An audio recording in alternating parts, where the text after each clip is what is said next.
Happy Saturday, everybody, and welcome to the only Mad Men podcast you're currently listening to, Made Man, where today I just finished watching episode 3 of season 7, Field Trip.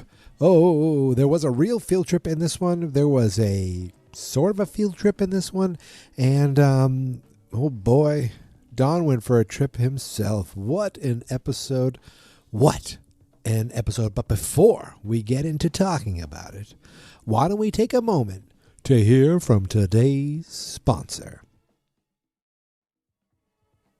Oh, what an excellent sponsor that is. So this episode is kind of broken up into like two parts. There's kind of the emotional aspect, the private life of Don Draper that gets examined, but I think that actually ends up kickstarting the professional life of Don Draper, because I'd like to think that without something happening in his private life, that we wouldn't get to what we got to at the end of this episode. That's just me thinking as I think, because you know me, I'm what you would call quite the thinker. So the episode opens up with Don smoking in the movies. Now, I don't think smoking was allowed in the movies even when I was a kid. So this is still the 60s, right? But we see Don, he's in some movie theater watching some movie. I thought for a second that it was going to be a movie with Megan in it. And he was that's his way of seeing her. I thought, oh, this is sad, but maybe it was a real movie. It looked very 60s, very, I don't know, just artsy, fartsy. But he's in there smoking. He's kind of in his, like, you could see he wasn't dressed for work. He wasn't even wearing a tie. How disgusting. And he just that's how he spent his day. So, but then he gets home and puts his suit on, and he's at home, and he calls Dawn, which I think this is the first time we hear Dawn's last name, which I already forgot it. But he calls his Dawn to kind of check. She still does his secretarial work, even though she's kind of running the office now, which is weird. He's like, I need a ribbon from my typewriter. And I'm surprised he didn't ask for a coffee. And he was upset because she's like, I'm going to send a courier over. And he's like, I thought you were going to come over. And she's like, I'm too busy, Mr. Draper. I have phones ringing off the hook. But he needed a typewriter ribbon. And of course, you can't go to the store and get that yourself. You're a businessman. You got to have your secretary do it. And you want her to bring it over right away. But no, a courier in 20 minutes. Like, even today, if I thought someone could get something to me in 20 minutes, my God, that'd be great. Most of the time I'm waiting 2 days. Get it? Shipping. So she did have one message for him, and he was pissed that she wouldn't call the guy back. I didn't recognize the guy who it was. I thought it was a client or something. But what it was is the I'm going to say agent of Megan out in California. There was the guy he was very flamboyant, and I'm assuming Don assumed the guy was gay because he was like, "Oh, I'm alone with your wife," and Don's like, "Yeah, I'm not really worried about it." And it was that they met in a restaurant the first time Don went out to California. So this guy's calling Don directly because Megan has been kind of not going off the deep end, but as far as auditioning, she kind of had a small little, I don't want to say a meltdown, but she auditioned for something. Then she went back in and tried to audition to do it differently. Then she tried calling the director directly. Then she, quote unquote, ran into him by accident and asked for her to do it again. And Don's like, why would you do that? And he's like, I don't know. This is, these women, sometimes they get desperate, blah, blah, blah. You can't have that be what she's known for. We got to nip this in the bud. Can't have this be for what she's known for, because that's going to ruin her going forward. Who's going to want to work with her if she acts like this? So he's like, maybe you could deal with it. You're her husband. And he's like, okay, so what does he do? he flies out he goes to California to surprise her. He goes like, I guess I'll surprise her. So we'll stick with Don. He goes out to California. It's funny, he goes out so much, or he goes out enough that there's a flight attendant who knows him, recognizes him, and hates his wife, jokingly, because she would love to, I guess, bite off a piece of that Don Draper herself. But it's interesting. He's like, "What?" She said, "What can I get you for a drink?" He said, "Oh, just tomato juice." Which tomato juice feels like the old-fashioned juice that men drink when they're not drinking Bloody Marys, or when they're not drinking alcohol. "I'll have a tomato juice, please." But you could see there was a look in this flight attendant's eyes that she wanted to, I guess, join the Mile High Club with him. That's the best way of saying it. I'm going to stay with the Don Draper story. He surprises her. Now, I was afraid Megan was going to have a bunch of friends, or even worse, show up with a guy. But you know what? Megan is the good one in this relationship. Megan has done nothing wrong. She is just trying to pursue her career and be a star. She's not stepping out on Don, even though she's not completely oblivious to things he's done in the past. So she shows up at home. She's all excited to see Don, takes him right into the bedroom to make sweet, sweet love to him. And afterwards, she's like, I can't believe you're here. He's like, well, he kind of not so subtly gets right to the point, because she's like, oh, I'm living in a world of no's. And he's like, well, everyone gets rejected. Maybe you just have to, maybe they just deal with it better. She's like, that's not nice to say. Well, you don't want to come off as desperate. And she's like, what the hell are you talking about? What are you doing here? And he says, Alan, I think it was Alan, the agent. He's like, Alan called me. He's like, what? She was worried about you. So you just thought you'd come out here and check on me, Daddy? And she was pissed right away. And then she starts calling him out. I call you all the time. You're never home. It's never loud there. There's no noise. When I do talk to you, it's very quiet. What the hell is going on? I know, I work there. I know how loud it is. And he finally admitted, I've been home. They fired you? No, they didn't fire me. They put me on leave. Why did you lie to me? I thought I could do it better. I thought I could fix it so you wouldn't look at me this way. And she's like, so you could have come out to see me more, but you didn't want to be with me. And he's like, I thought I was doing it right. He felt like he was going to stay there. He didn't want her to know that this happened to him. He was embarrassed. He figured he'd stay there and fix it. I'm not saying that's the right thing. I'm saying that's what I feel like. That's how he rationalized it. As far as why he, why he wasn't out there. But he's like, screw this. He finally was like, you know what am I doing? I'm ruining my relationship with my wife. I'm not working. I'm kind of having Dawn do things for me. I'm doing some stuff with Freddie on the down low. This is garbage. So finally he's like, screw it. He calls I don't know his name. I want to say the guy's name is David James Elliott. Okay, I just looked him up. I want to remember. I just know he's the guy from Jag. I recognized him last episode. I said, why do I know this guy? So he goes to a meeting with this guy. He's like, what are we waiting for? You want to meet? Let's talk. He was the guy that talked last time. And Don's like, no, I have a job. I'm not looking for anything. Finally, he's like, screw this.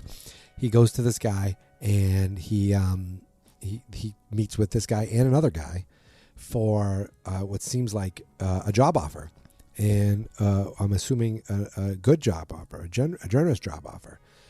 And then this girl comes over, and she's like, I'm sorry, I think I know you. And I was like, I don't think so. She said, I swear I remember you. Oh, I'm so famished. Well, I'm going to be up in my room. It's the first room off the elevator. And it's this cute young woman, and he's like, I don't think I know who you are. And the woman walks away, and he says to them, nice, you guys really lay it on. And they're like, I wish we thought of that. We had nothing to do with that, which I think is BS. Either this girl threw herself at him, or they did set this up where she should show up. He should go up and enjoy himself with her and have a little party, which was, I thought something he might do. He's like, well, my wife has left me because, did I mention she said it's over? This is how it ends. You should leave. And that's where he's like, what the hell am I doing any of this for? So he's outside a door, which I assumed is her hotel room. He knocks on the door, and who answers? Roger Sterling. And I'm like, wait a second. What is going? Oh, he never went to her room. He went to Roger's apartment. Roger's like, what the hell are you doing here? He said, good to see you too. And then they kind of talk. They have a little argument. And he's like, I didn't want to leave. And Roger basically yelled at him about the stunt you pull with Hershey, blah, blah, blah. And it got to the one point where he's like, I want to come back. And Roger's like, fine, come back. He's like, really? Yeah, come back. Come in on Monday. And okay, come in on Monday. That's great. And then there's a knock at the door, and there's a young woman there. And it's the woman that he's like, yeah, finally, one of my friends are here. Because remember, Roger's kind of living it up with this young woman and all her friends.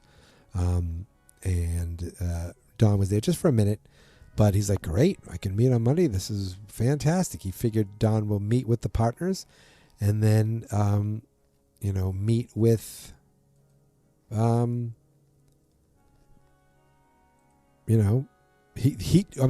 would meet with the partners and then Don would meet with everybody and come back and get his job and everything would be happy and cozy, I suppose. I'm not sure exactly how this was going to work because Roger just said, come back.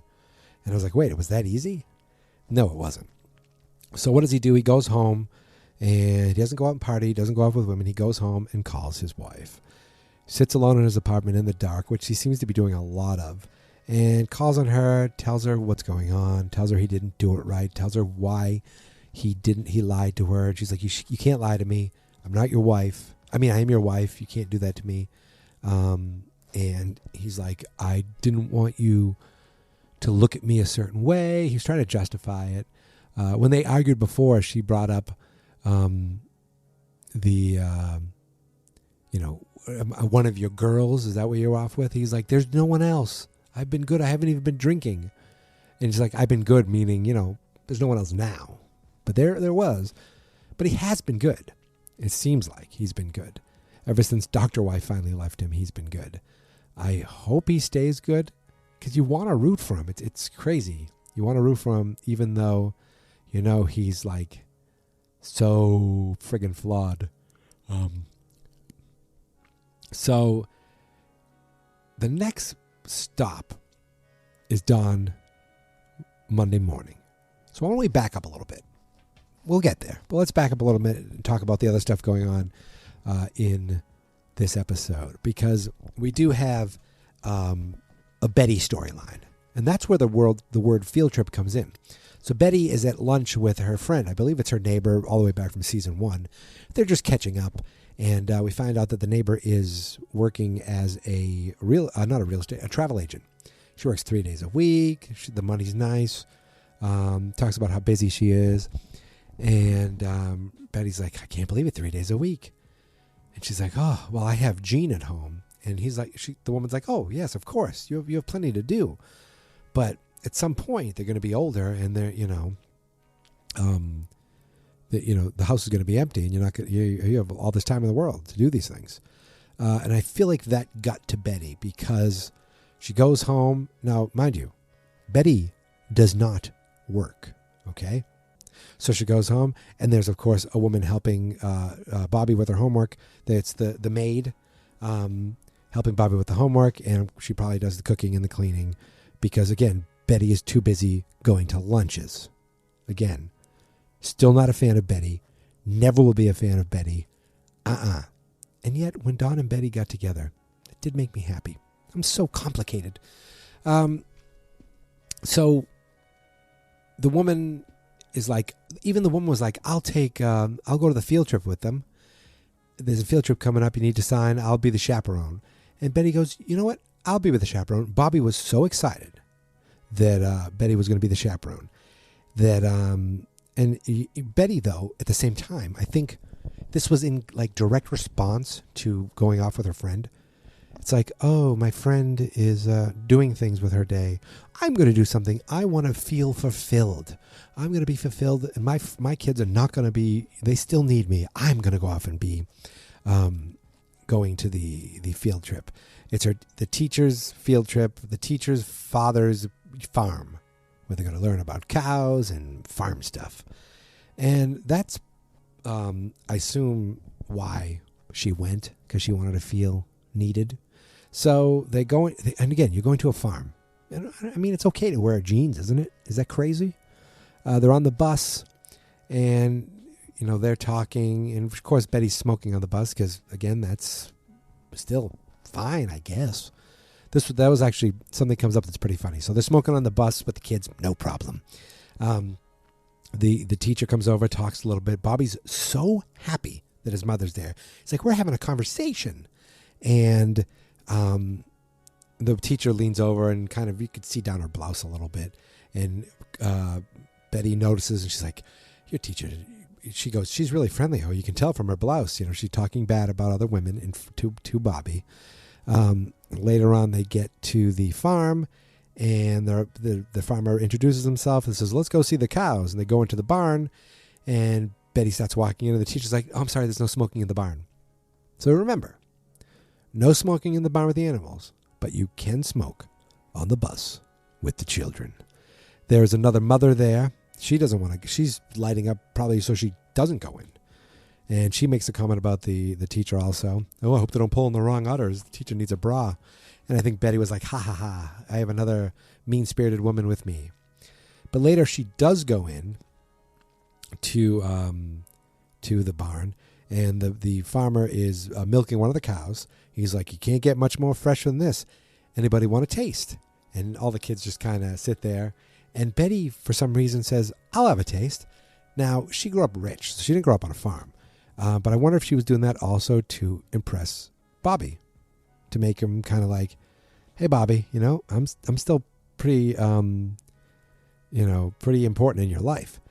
Now, Bobby, I noticed that when she did that, he had this big smile on his face, and he looked over at this girl like, that's my mom. Like, he was impressed. He was impressing her.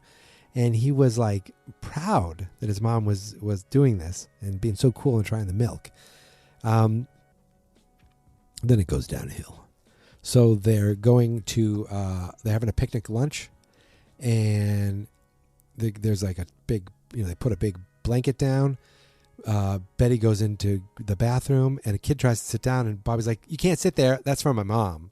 Because again, he's so happy that his mom is there. He's shocked and happy that his mom's there at the field trip. Remember how happy he was that Dawn showed up at camp? Well, he's just as happy that his mom's here on this field trip. But for some reason, the kid doesn't understand that 2 sandwiches means one for you, one for your mother. She comes back and she's like, where's my sandwich? He's like, what are you talking about? Because there were 2 sandwiches there. It's like, oh, Sally didn't, I don't know what her name was, Sally. She didn't have, probably not Sally because that's a sister. I'll say Sandy. Sandy didn't have one, so I traded it for these gumdrops. It's like, why would you do that? It's like, I don't know. She didn't, and I think, is this the same girl that he was smiling at, and he was trying to impress her even more, so he gave her his mom's sandwich, not caring about his mom? I don't know. But it was weird that he did that. And he goes, I'll go get it back. Now, he could have gone to get it back, probably. Maybe. He tried. But she's like, nope, you're going to sit there and eat your gumdrops. He's like, I don't even want them. So, again, he didn't want the gumdrops, but he traded them for the gumdrops. I think he felt bad for the girl, took anything she had to trade from to again, trying to impress her. I think it's the same girl he was smiling at. Again, not a big deal, a small part of the story, but just me trying to put these pieces together. And this kind of ruined the day. Like, really ruined the day for Betty. Not having a sandwich. He's like, I didn't think you were going to eat. Like, he probably doesn't even see his mother eat that much. Maybe he saw her dieting so much to lose the weight. I don't know. But remember, Betty's a simpleton. And she took this, like, to the point where when she got home, Henry shows up. He's like, hello. I haven't done a Henry in a while. I haven't heard Henry's voice in a while. I don't even know if I can still do it or even attempt to do it. Okay, it's kind of like this, but with a New York accent. Very much, a little bit like this. Like this. Hello. Hello, Bets. Hello, Bobby. It's not very good, but I'll still do it. He comes home. He's like, how is everything? I remember at the beginning of this episode, Betty was bragging all about Henry. He might become the AG. That means Attorney General. For those of you who don't know what AG means, I'm Betty Francis, and I know what AG means. Betty.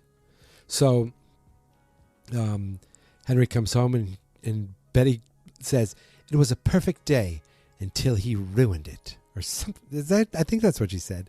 It's a perfect day until he ruined it.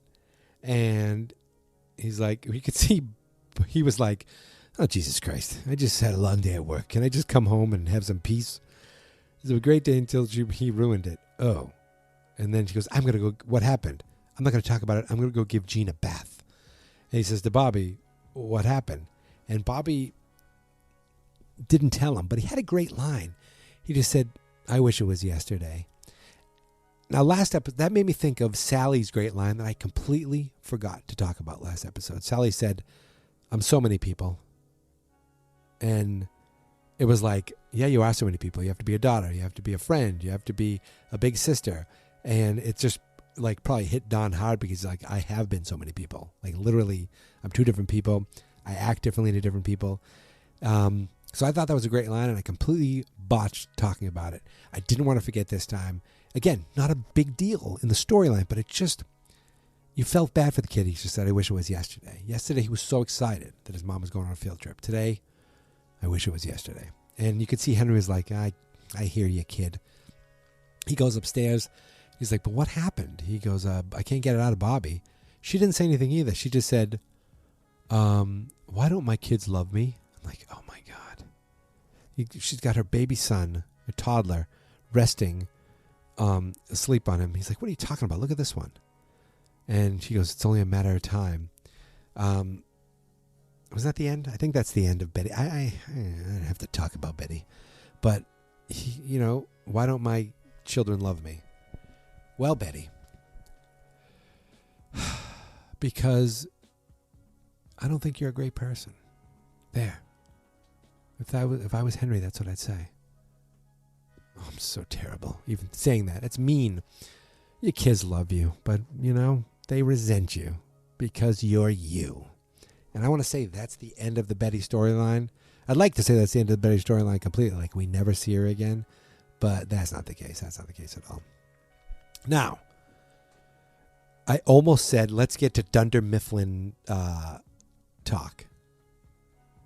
I don't know. I honestly haven't watched an episode of that show in months. Don't even know what that's the name of the company that popped in my head. But let's get to Sterling. Oh, I said Sterling Cooper. That's not right. Wait a minute. Is it Sterling Cooper? Yeah. What is wrong with me? I was like, wait, Sterling Cooper. That's a character's name. No. Sterling. It's not Sterling Cooper Draper Price. It's Sterling Cooper and Partners. Shall we get there? So, we'll catch up to where we were talking about with Don. Betty, Bobby, Harry, we're done with you. But let's move back a little bit. And in the office, there's a couple things going on. The Cleos are back, the advertising. And Betty seems really miffed that Peggy seems really miffed that she wasn't nominated. She thought she did some good work. She wasn't nominated. Ginsburg did get nominated. He got nominated for something that Peggy was working on. And Peggy's like, I worked a lot on that account before you got it. He's like, well, maybe you weren't good enough for something like that. And Ginsburg Stan's just there trying to keep the peace as they all go into Lou's office to talk about, I want to say Cartier Noir or something. It's a new, I think it's perfume. I don't know, whatever it is. The thing is, this Lou guy is, he's a drip is what he is. He's a drip. You know what a drip is? He's like, meh. He's just like the physical embodiment of meh. That's Lou. Like he knows his stuff, I'm sure. He has experience, I'm definitely sure. But, meh. You know, he's sitting there in the office. They're trying to show this, they're talking about this product. And he's like, why are there drawings already? And she's like, well, I thought seeing it would be good. He's like, everything this guy does, you know, costs us money. In other words, we're paying Stan to do things. So he's all pissed about that. And then Ginsburg brings up the Cleos, and Lou says something about, oh, well, sorry about that, honey, or something. It was like something wasn't nominated. Something wasn't nominated, or something wasn't even submitted. And Michael's like, oh, you weren't looked over. You just weren't even submitted in the first place. No one even cared. Like, he sees that as, oh, no big deal. And you see that just kind of pissed things off. Pissed her off. I think she's pissed off with Lou because, again, meh. Meanwhile, in the office, Jim Cutler. I finally remembered Harry Hamlin's name. Jim Cutler. He's meeting with one-eyed Ken and these two guys that I definitely remember.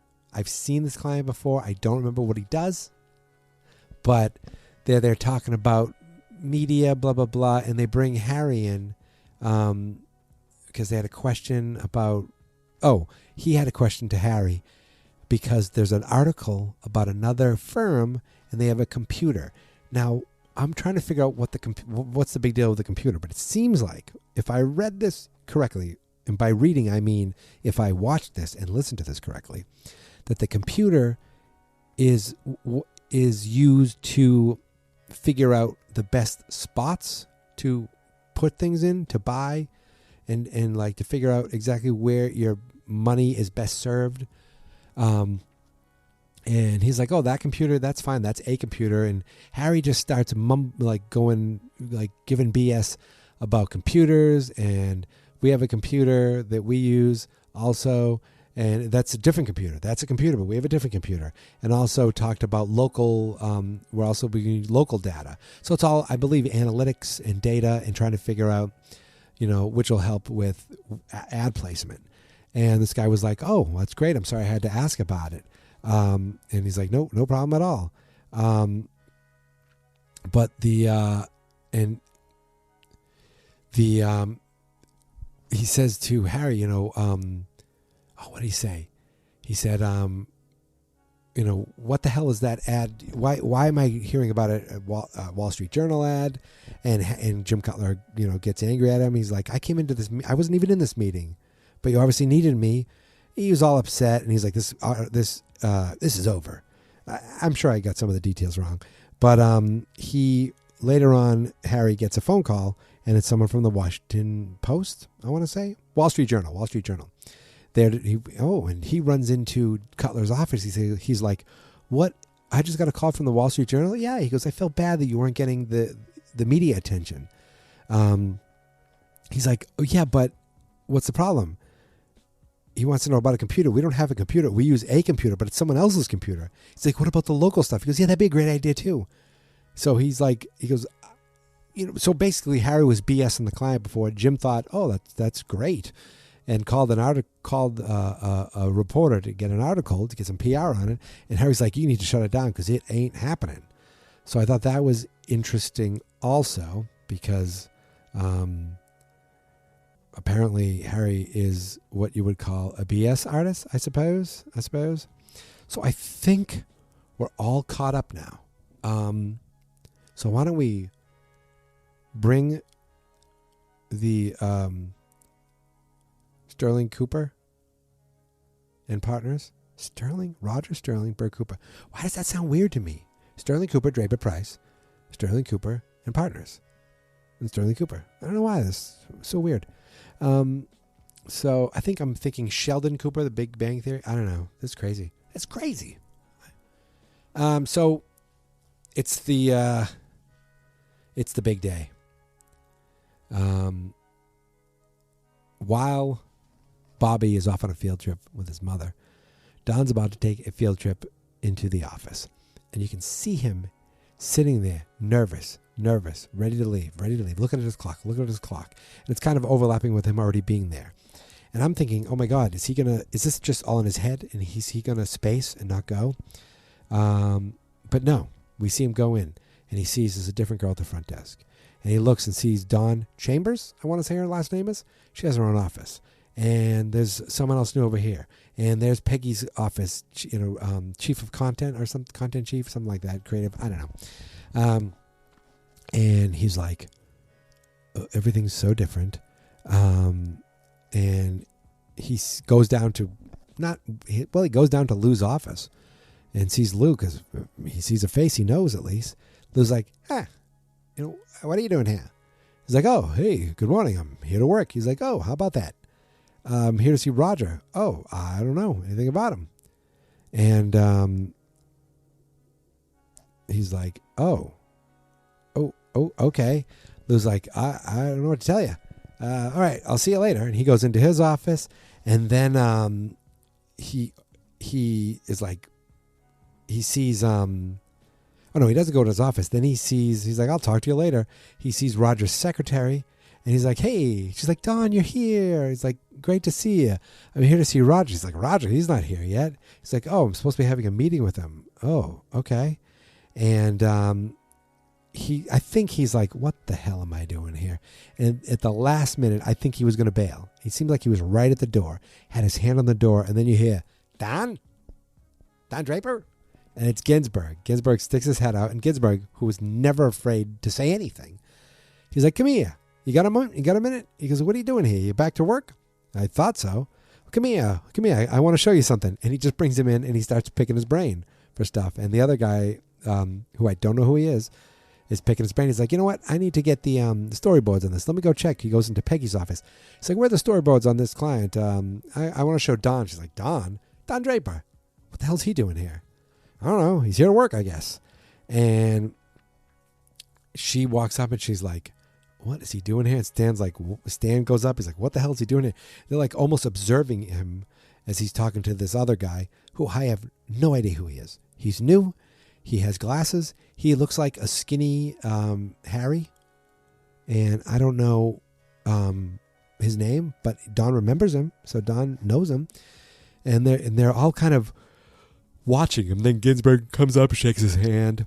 And they're like, they're all kind of just sitting around going over office stuff.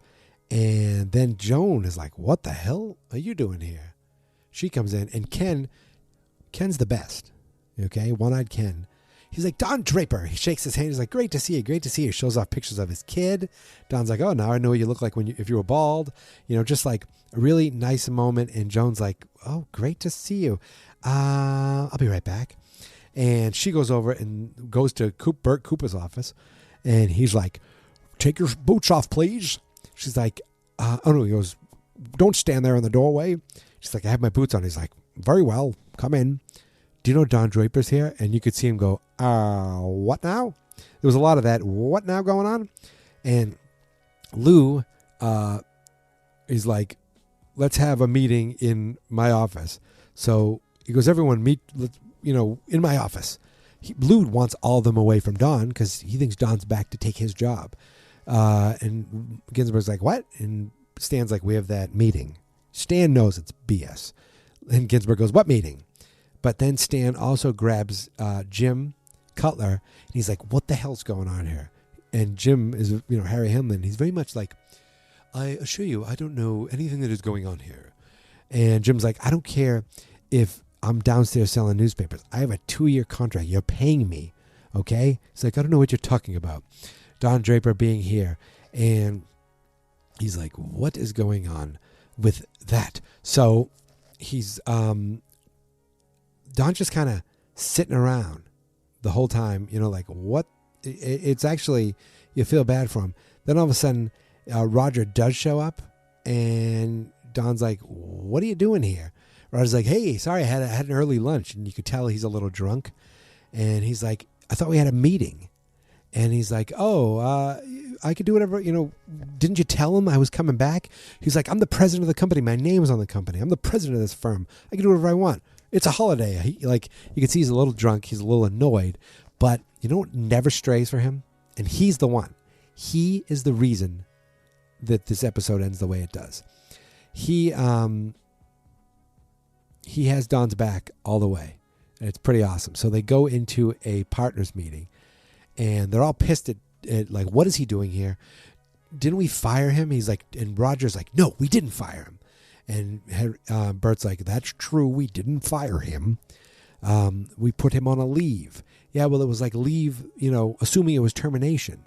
And you could see Joan wants no part of him, which upset me, actually. That made me angry. But in a weird way, maybe Joan wants all that history, all the people that kind of knew what she did gone, but then Roger and Bert are still there. So I don't know.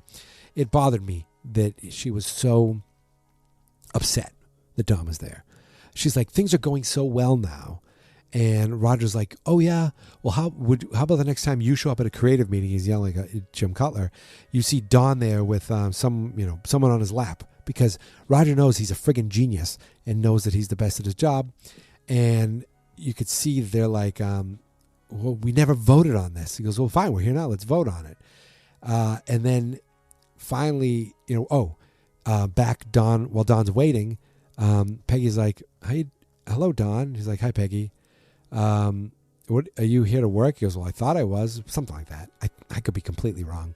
But the great line, she goes, well, I can't say we missed you. He's like, okay, thanks, Peggy. She just kind of walks off, which was like, like a power play, but also just like, I have a job around here, not you. And then finally, Don shows up. He's like, Don, can I get some coffee? He's like, she's like, sure, but they want to see you in the conference room. He's like, oh, okay. So he goes into the conference room, and they're like, he's like, what's up? He said, we'd like, and Bert speaks for them, we'd like you to start working here again. And Don, you could see visibly, he's like, what? He was completely not expecting it. And he goes, but here are the stipulations. Number one, you cannot, maybe I'll do it as Bert, because I feel like, well, he didn't do all of them. But you're not to be alone with clients. You are to stick to the scripts with clients, and your scripts are going to be pre-approved. And Joan said, unless you're wooing a client, there's no drinking in the office. And it was like all these things. And you are to report to Lou. So he's not, look, he's still a partner and he's still drawing a salary. Here's the thing. If they fired him, because he's like, Jim's like, he's costing the company, blah, blah, blah. We're still paying for him. And Roger's like, he's still a partner. We'd have to buy him out. You can't just fire him. They would have to buy him out, fire him, and they'd be paying him like they wouldn't be able to recover. Roger says something like, we won't recover until 73, the year my brother was born. And so you could see this was done for the selfish reasons. This wasn't done to say, hey, Don, welcome back. They know Don's good, and they know if he went elsewhere, he would be good there. But they also know that if they fired him, he would cost the company money, more than he's probably costing them now.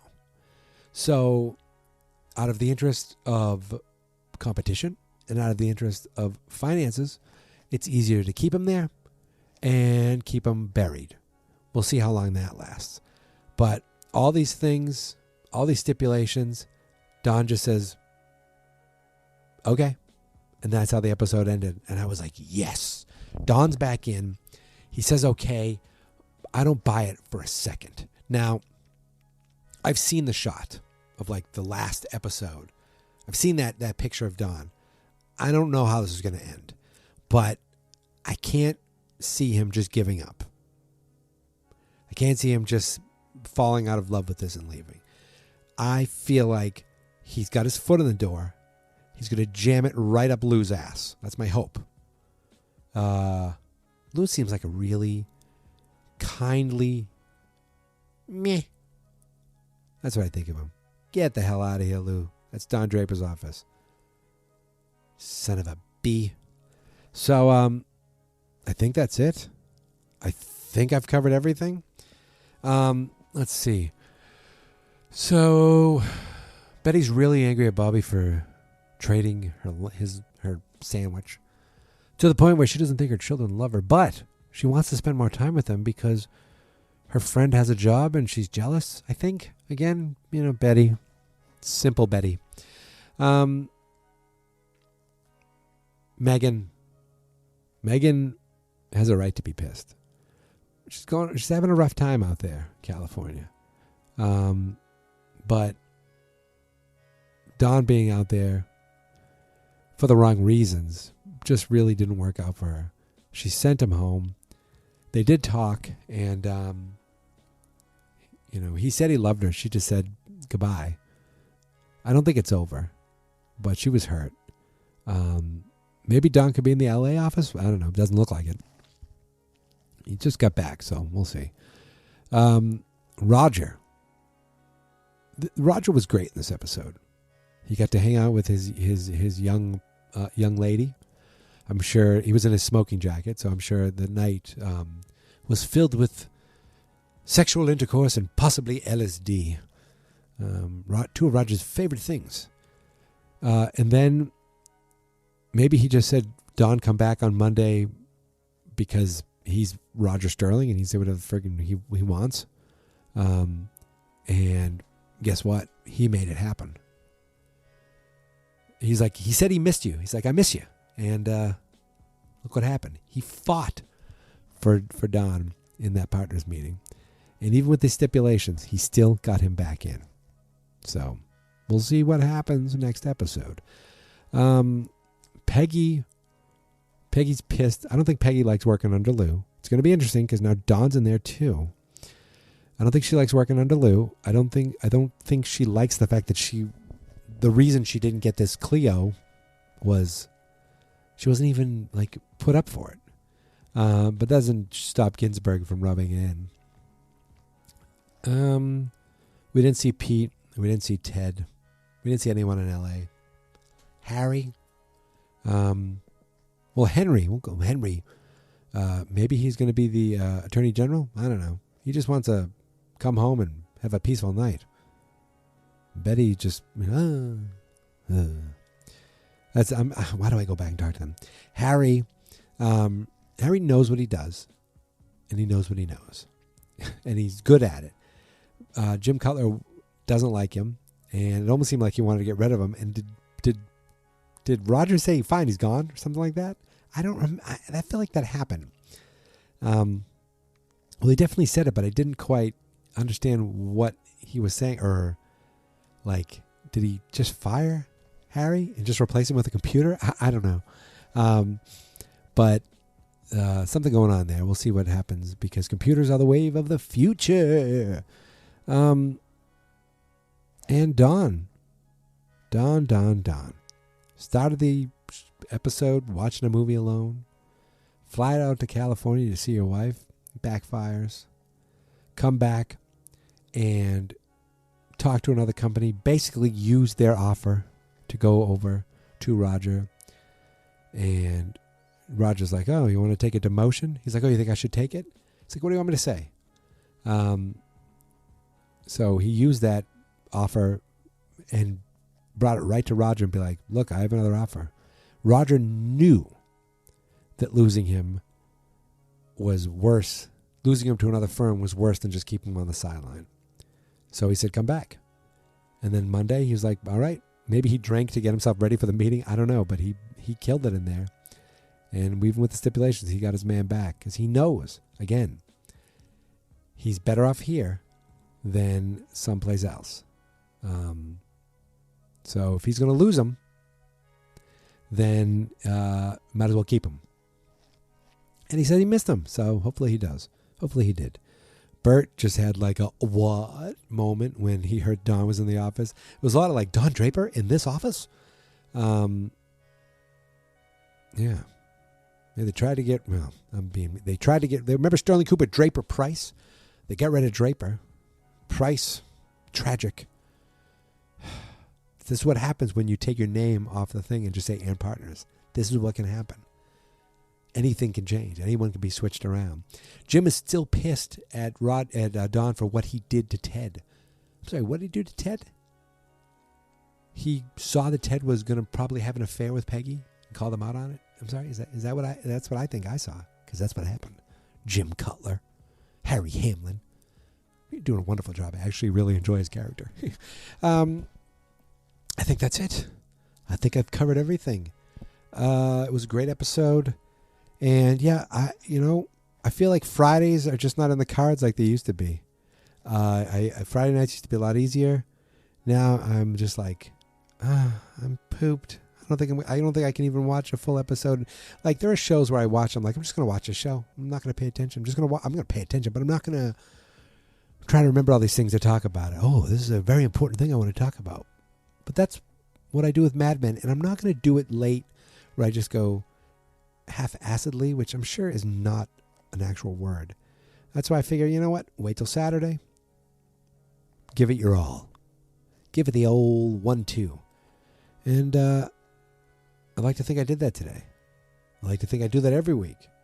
But that's the nature of this podcast. It is hit record, start talking, try to remember everything you said. I have no notes in front of me. I do have Netflix in front of me, so I was kind of scrubbing back and forth, trying to remember certain things as I talk with you. So if you heard me go, because that was me scrubbing, like fast forwarding or rewinding through Netflix. But I still think that I covered just about everything in this episode.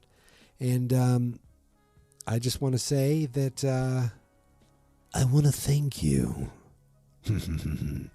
Tomorrow is Super Bowl Sunday, and as someone who lives in Massachusetts, this is the first time in 4 years that I'm not going to a Patriots Super Bowl party. It's disgusting. Apparently, this is what the rest of the world feels like when your team's not in the Super Bowl. I forgot what that felt like over the last 4 years. So, I want to say you can find me on Twitter at MadeManPod, and more importantly, find me on my real Twitter, which is at Geek Mentality. The website is fansnotexperts.com. It's all new, revamped, got a new logo, got a new website, and really, really trying to class up the joint. I want to thank you guys for following me on Twitter at MadeManPod. I hope you follow me over at Geek Mentality. When this podcast ends, there will be other podcasts in the future. I will boldly go where no man, where a bunch of men have gone before, but it'll be new for me. So, with that, I say, I want to thank you. Thank you for listening, and thank you for coming along with me on this journey as I strive to become I'm going to lose it. I thought I had it. That's a tough voice. A made man.